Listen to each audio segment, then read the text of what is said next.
Ladies and gentlemen, boys and girls, species around the multiverse, welcome once again to Geek Syndicate, where we do what? We bring the sass back to geekdom. I am Monts, and he is... Isn't ever going to get tired of recording podcasts or whipping somebody's ass. It sounds like someone who's watched Batman Soul of the Dragon. Oh, yeah, baby. So, if anyone's tuning in for the first time, that's Nuge. Or Barry, or to my friends, Mr. Nugent. Yeah, so obviously Barry has watched Batman Soul of the Dragon. We could talk about that in a moment. We better. Otherwise, I'll be whooping somebody's ass. All right, we got it. Okay. That's going to be my just underlying theme for the whole episode. Oh, God, there we go. Just to say hello to everybody in the room. Who have we got in us today? We have got our old friend Dennis Jose Francois. Loving the name. Where are you, man? Because what time of day is it where you are? Well, that behind me, that's New York. Okay, but I'm actually in Montreal, Canada. Okay, he's doing one of them fancy back thingies. Yeah, it's just lit correctly. It's a effect. There we go. Right. So, but I'm actually in Montreal, Canada. And I saw you guys were going live, so I thought I'd just pop in and say hi. Nice. Good to see you, man. It's been a while. Yeah. Nice. Obviously, I'm in New York, obviously. I see that. You know what I mean? I'm in New York, which was named after the Earth was destroyed in an epic battle between giant intelligent fauna and mecha. I'm a creative genius, man. They call just roll on. They call me the Black Shakespeare. Just roll on. They call you Black something. It ain't Shakespeare, man. Damn, harsh, man. All right, so who else is in the room? We've got Pete Davies in the room. We've got Wedge Doc, known as Ant. We've got Amy.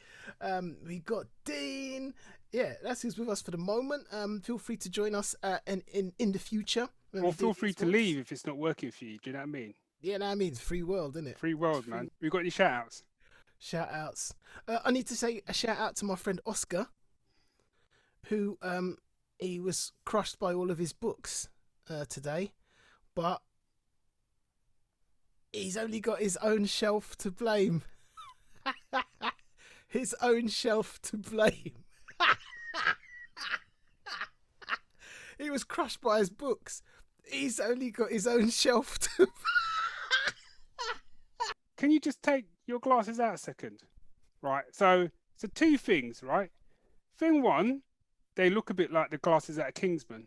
Maybe I chose them, like my subconscious mind was like saying something. Thing two, right? Do you remember when we were doing the BBC shows and they said, like, you guys, you should have your thing. So, you got your glasses, you got your hat, that's cool. Dave, you got the dreads, yeah, that's cool. What the fuck are you doing? I do the glasses, right? You don't do the glasses. Hey, so stop with that nonsense. Take off the no. Take them off now. I don't want to do the glasses. Get next episode. Get contacts. I can't see shit, mate. I spent 2 years convincing myself it was poor lighting. Turns out my eyes are getting old. Wow. Come on, let's get on with some geek stuff. Right, so let's talk. We'll spend a little bit of time talking about the week that was. I just want to hear Barry just go down that path of Batman Soul of the Dragon. Man, if you had to sum up if you had to explain Batman Soul of the Dragon to someone in 30 seconds, go. Roger Moore's James Bond meets Enter the Dragon, and I'm out. Proper. To the point where when Batman turns up, so there's a bit where they're proper going into action, and like Richard Dragon says to him, "When we get down there, you better be wearing that suit." Yeah, but I was so into the Bruce Wayne part of it that when he actually put the suit on, he looked a little bit out of place. He did, didn't he? And I was like, that it weren't just me. And I was like, you know what? I am enjoying this Batman story, but I literally don't need him to be in the suit. It's weird. Weird. He was kicking it. He was kicking it as Bruce Wayne, like proper. It was just a great stuff. Also, as well, one of my takeaways from that film, right? And obviously, I don't know if everyone's seen it, so I don't want to spoil it for people. But one of my takeaways, the whole concept of Batman, right, is a bit fluid because this whole thing of like he doesn't kill because obviously the gun killed his parents, blah blah blah. I'm telling you, mate, I watched that film. there was dudes getting taken out left, right, and centre that were not getting up again. Yeah. They were not getting up again, and not just being killed by like his buddies, by Batman. I'm like, that guy's back is broken. He ain't getting up, man. He's done. No, I could not have loved it more. It was awesome, and the fact that the voice of Ben Turner was done by the guy who did the voice, the guy who played Black Dynamite. Yeah.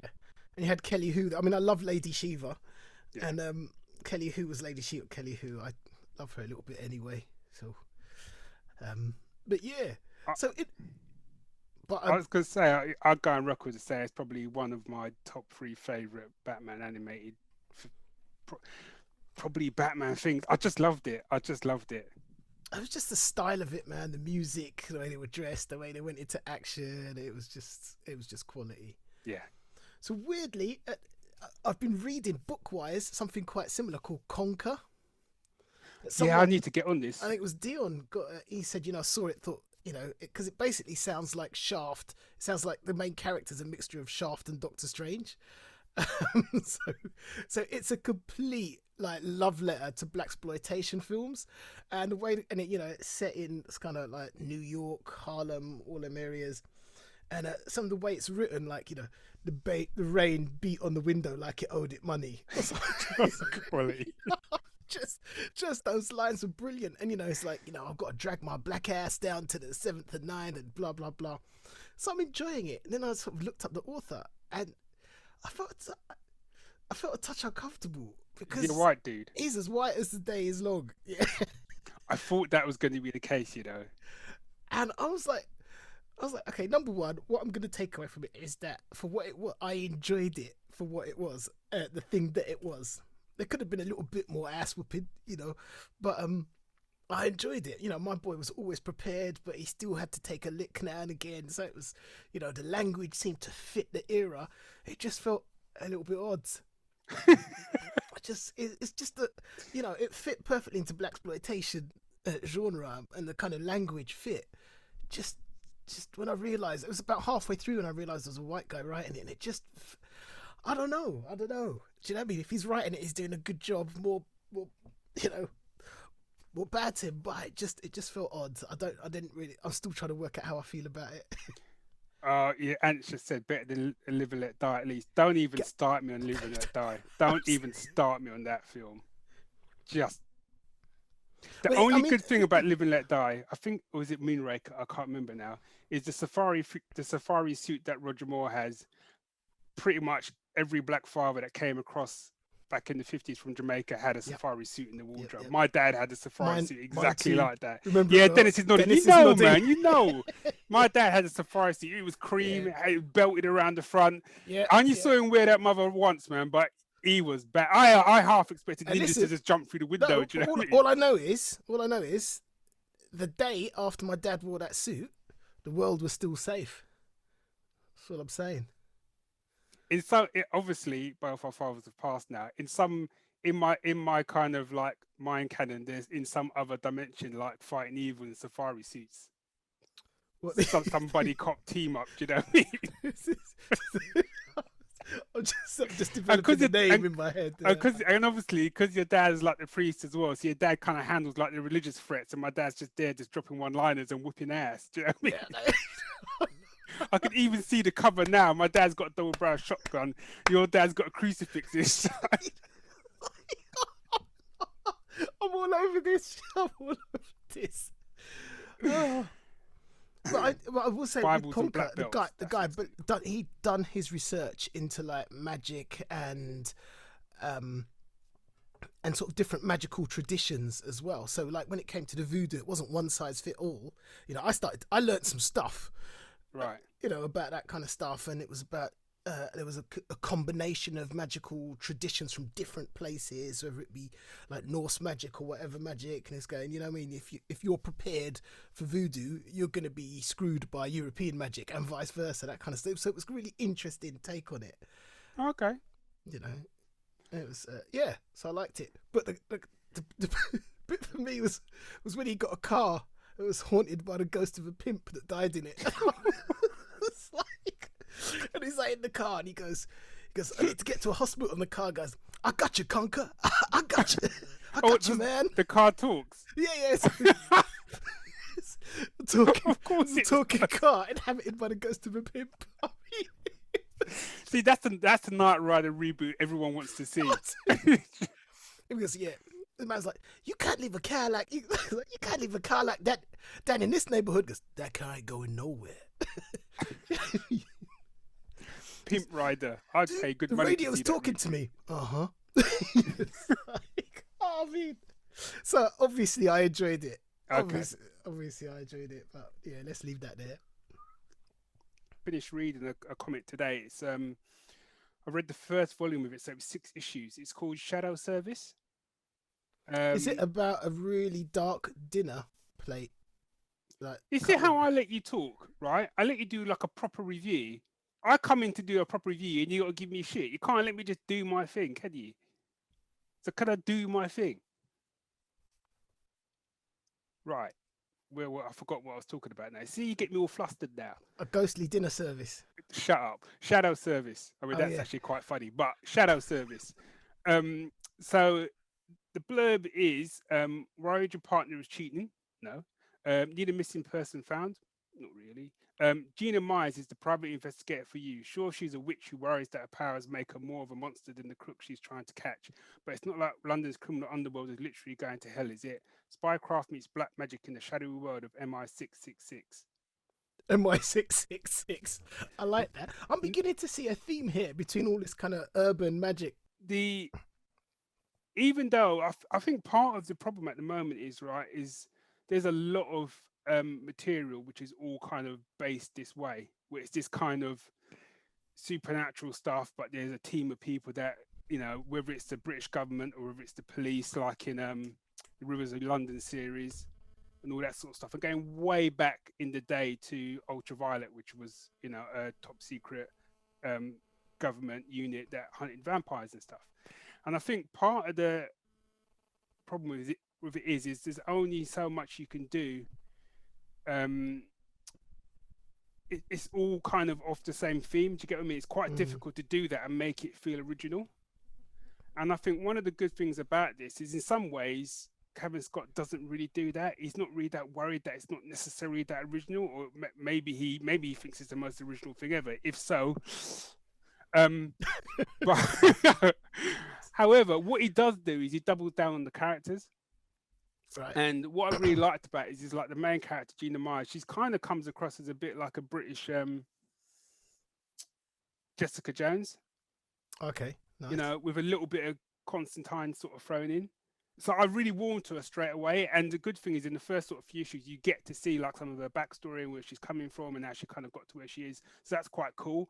And she kind of gets involved with this sort of secret government agency. But what I quite like is, it's not like a hero's journey. It's not like she's some young rookie kind of coming in and that's how you see the world through her eyes. She's not like a Luke Skywalker character. It's almost like taking a Han Solo character and then following them through that world. Do you know what I mean? Mm-hmm. So I quite like that. And she gets kind of partnered up with these sort of 2 agents. And one of the agents, by the end of that volume, you still don't really know much about her. But the other one, you get to know like a little bit more of his deal. And let me say, like, his abilities, I wouldn't want. And how he got them, I wouldn't want. Okay, so it's not worth talking about it. That's one that has to be read, is it? It's one that has to be read. And the art is really good. But one of the things with art as well is like, the way they kind of do demons and stuff like that is horrible. It's one of them things, one of them comics you read, you go like, do you know what? It might sound like a cool idea to have magic powers and work for like secret organizations, but you know what? I'm all good. Mate, I came to this conclusion a while back because as a kid, you wanted superhero powers. That's what you wanted, man. It's like, wow, how amazing would it be to do this? And then you get to a certain age and you're reading this and I'm like, these guys are not having a good life. They're not having a good time. They're in this perpetual world where it's just dark and it's horrible and it never stops. And anytime they're happy, it's like a brief moment. And I'm like, the superhero world isn't what it used to be. You know what, right? And it's a segue. But whenever there's always that question that always comes up, and I think I'll ask the question, and then people can put their answers in the chat. But people always sort of go, "Oh, if you could have any power, what power would you have?" Right? And we asked me when I was a kid, it would be I'd pick a power. Like I'd be like, oh, I'd be invisible, or I'd be this. Yeah, Amy's gone, invisible. Now I'm like, I want Superman's powers. End of. I'm not fucking about. Do you know what I mean? I don't want like one power. Just give me Superman's powers. Well, Dennis has gone for shape shifting. Yeah. Well, I said to I said to my daughter, my 5-year-old, so what superpowers you got? She goes, I've already thought about that. Well, she goes, I'm going to be multi-girl. And I was like, what's multi-girl do? He goes, everything. I was like, oh, okay. All right. Can't even argue. Beat Superman. Do you know what I mean? I said, what is it like? Because in my mind, you know what I mean, the way we write things and create things is things have to have a limit. There has to be a limiting thing. There has to be a weakness. So I was like, oh, what? So can she only use one power at a time? She went, no. It's like, okay. It's pretty indefeatable. Not really, as a narrative, there's not really much I could do with that. No, not really. But my thing is, right, with the whole thing with powers, is that I'll be okay if I was born with. So going back to Superman analogy, right? He comes to Earth now. Technically, he wasn't born with those powers, right? He gets sent to Earth, and then he gets the powers as he comes to Earth. But he's a baby; he don't know no difference. So he grows up with them powers. So from my perspective, learning to fly and all that sort of stuff, I'm like, I got these powers for life. It's all good. But if I woke up tomorrow with the power of flight, I'm not testing that fucker out. You know, in films you see people go up and they're up on the highest roof and they're running and jumping across roofs and the music's swelling. I'm not doing that because A, I don't know if it's going to work, and B, I don't know if I'm indestructible or not. So I'm going to start small.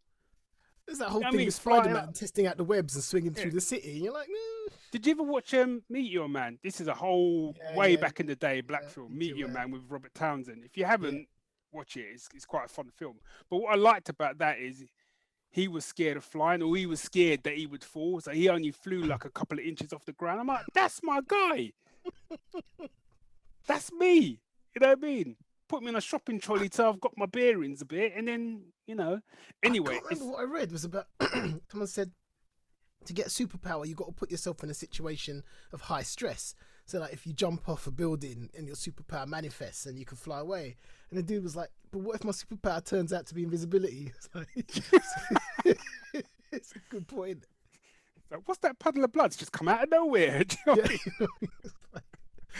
I mean? Anyway. So my segue was into the fact that I've seen the first episode of Superman and Lois. I have to get it the right way, otherwise we get sued. Superman and Lois.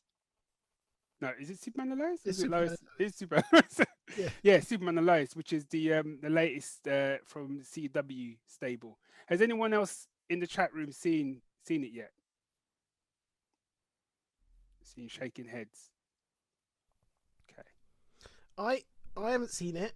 Okay. But I've seen a lot of chat on my Facebook feed, and I have seen nothing but positivity towards it. Okay. Positivity. Good. Okay. No. Actually, no. I'm good. So, my first takeaway is, boy, CW found some cash. Because it looked like a film. Do you know what I mean? The budget, they got a budget, man. They got a budget. Fair play to them, I've got to say. I thought Soups looked good whenever he was doing the Soup stuff. How did he? So, I mean, the biggest thing is, how does he compare? Because I like him for it. Mm-hmm. How does he do the Superman Clark shift change? Does he work as both of them? Doesn't really... Well, no, because there's a bit of him. I'm not spoiling it. Christopher Reeve. To be honest, I think Christopher Reeve kind of set the tone, and I think most people that come along that do Clark Kent, they do him as a bit of a bumbly, bit of a whatever, and he does that, but it's a little bit more toned down. And you just have to go with it, because even in this one, which the thing I sort of struggle with is that, like, Clark Kent has got a perpetual, like, 5 o'clock shadow. If you see in the pictures, he's got like a 5 o'clock shadow, and so is Superman. Now I know, right? You know, I know it's the glasses thing, and I get that, but I would still be. And there's this whole thing of like, I'm like, yeah, but he's also got a 5 o'clock shadow, and so does Superman, like, all the time. Hang on a minute. It's not as bad as Black Lightning. No, true. CW's Black Yeah, Lightning, full because he's beard, got yeah. a really distinctive beard. Yeah. as well. It's Yeah. But you know, we all know the Clark Kent thing. I think he does Clark Kent really well because they do focus a lot more on the Clark side of things and him being like a family man and being married and stuff like that. And here's my concern, right? Because they got 2 kids, and the kids look old, man, compared to like Clark Kent looks about 30. His kids look about 18. So I was worried they were going to double down on that kind of CW angst, and they did hit me with the CW angst. I got to say, I felt for the most part they got away with it for the first episode. Okay. And there was stuff in there that I liked, and like I said, the quality of it, just the look of it, I was in, and the Superman stuff I was in for. But I wanted to see more Superman stuff and less Smallville stuff. Okay. You know what I'm saying? Yeah. And one of the things I struggled with, it is a mild spoiler, but it is in the trailers. I think it's a mild spoiler, but his kids don't know that he's Superman, right? Which again, I would kind of struggle with. You know what I mean? If my dad was going off with a cape and or whatever, and I see him on TV and he's walking through the door, I'm like, I just saw you on TV. It's not like a strange. It's not like I a just saw you on strange TV. No, that wasn't actually me. live with. Yeah, I'm pretty sure that was you, Dad. Nope, wasn't me. All right. But yeah, so the kids don't know he's Supes, and obviously he tells them, and one of the kids loses his mind over it, and the other kid is angry about it. And I was gonna say, like, obviously he's angry about it. And again, we had this conversation before months, right? Where I keep telling myself, now, granted, I'm not a father, but I am a son, right? And I know for a fact, if my dad came home and the way that he tells him he's Superman is about as Superman as you can get, now that ain't gonna spoil. If my dad came home, took us out into the back garden, and which would be difficult because our back garden wasn't that big and it was paved over, but a different story. If my dad took us out in the back garden, right, and did what Clark does, I would be like, motherfucker, Superman, we didn't even know. Dad, Superman, we didn't even know. Daddy, Mom, get out of here, man. He's Superman. Oh no, get out of here. For real. And I'd be like, Dad, what can you do? I'd start shooting. He'd be coming home. I'd be throwing rocks at his head and shit, see if it bounces off. All kind of fun and games we'd be having. Not these kids. These kids they're just pissed at him. They're just angry. Oh, that explains everything. That's why you're never here for us. I'd be like, your dad's Superman. It's like he could have not been there because he's working late in the office. He's saving the world, man. There's even the bit where Lois turns to him and says, like, and she actually said it quite well. He was actually, at all those times, he was actually saving people. And one of the kids turned to her, you're just as bad as he is. I was like, wow. If I turned and said that to my mum, I'd have to find somewhere else to live that night. You get a super slap. Yeah. Mum hasn't spanking. even got any superpowers and she would have slapped you halfway around the world. Do you know what I mean? Catch you on the way back. So no, I'm in it. I'm in it, and the villain is interesting. That's all I'll say. The villain is interesting. I'm actually looking forward to it. I think there's potential there. I do think there's potential there. So yeah, give it a look. See.